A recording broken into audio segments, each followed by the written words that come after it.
So good. Hello everyone. That's good you left. I thought it was a bit of feng shui. I just have sort of man staring at you. Judging, you can be the judge and you should just sort of judge by his facial expressions how well he thinks tonight's going. You should be sitting there like this. If I say something whimsical, he might go, If I say something racially offensive, he might go, But that's good. That's good. It's very good to be introduced on the stage, prefaced by a 5-minute insulting sketch about your lack of comedy talent. That's always a good sign for anything. It's also very exciting to walk onto a stage and find a sort of empty condom packet, a balloon which suggests a broken condom, and a room full of people watching. That's like my conception all over again. I feel I have to warm it. Everyone give me a Magdalene! Everyone give me a Magdalene College! Everyone give me a Magdalene College Cambridge! Very good, very good. No, it's just because Matt went, are you excited? And you went, Also, I've got to say that Matt said that he remembers the last words that he remembers the last words that his granny said to him. I remember the last words that I said to my granny, actually, which was, Granny, don't go too close to that cliff. Okay, so I think we can start now. Yes, my name is, unfortunately, Danish Barber.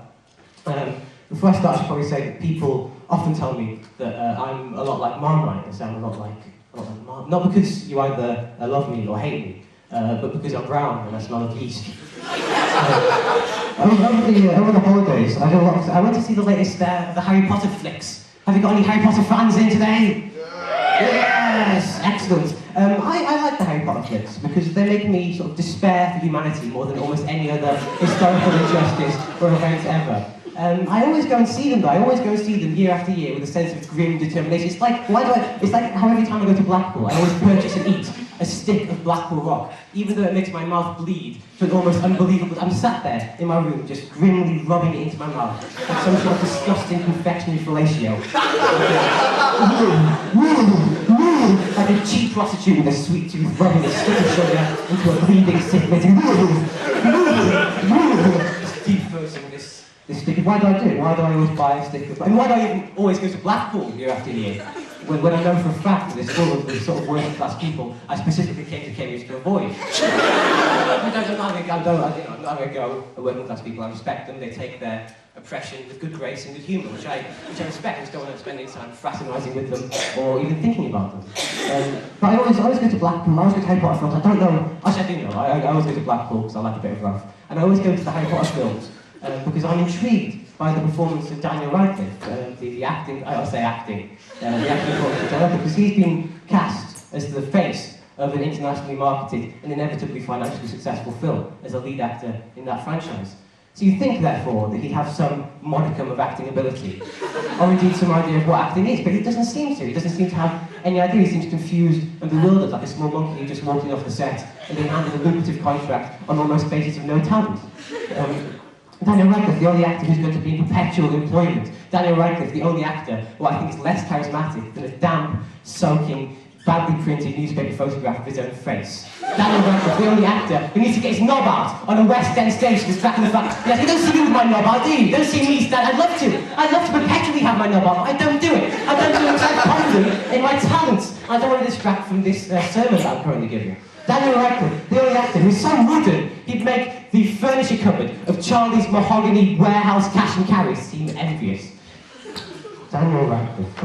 I always think Daniel Radcliffe, I always try to imagine him looking in the mirror one morning as a young 11-year-old and thinking, I am going to be an actor. It always reminds me of a man who looks himself in the mirror and says, I am going to be a builder, even though this man has no ability in building, no talent in building, no knowledge in building, no knowledge of what buildings are or what they could be, no knowledge of the laws of physics, no physical strength, no manual dexterity. He's allergic to bricks. In fact, he has no hands. He has no hands or arms at all. He's just a dismembered corpse lying rotting in a ditch in Camden. That is what I think of whenever I think of Daniel Radcliffe's face. And whenever I think of how Daniel Radcliffe, I can only conclude that he must have done one of those secondary school aptitude tests we all did, you know, on the computer, to decide what you want to do for a living. Those tests, no, I mean, the thing is, they have such a lack of subtlety. They make the Harry Potter film seem like a Chekhov play, because they start off asking you, you know, are you honest? And you go, yeah, I'm honest. Are you generous? Yeah, of course I'm generous. But then they ask these questions, it really goes downhill after the first dozen of questions when they start asking you things like, would you be interested in pursuing a career in applied microbiology? You go, yes. And at the end he goes, we've analysed your various complicated data, and the career we suggest is applied microbiology. Thank you. Thank you very much. Do you have an interest in deep sea diving at all? An interest, they say, yes. Then become a deep sea diver. Thank you. Do you like working with needles in a hospital environment and wearing a coat that says doctor? Yes. Then become a doctor. Thank you. Do you enjoy a life of pitiful, depressing loneliness and wasted potential? Yes. Then become a teacher.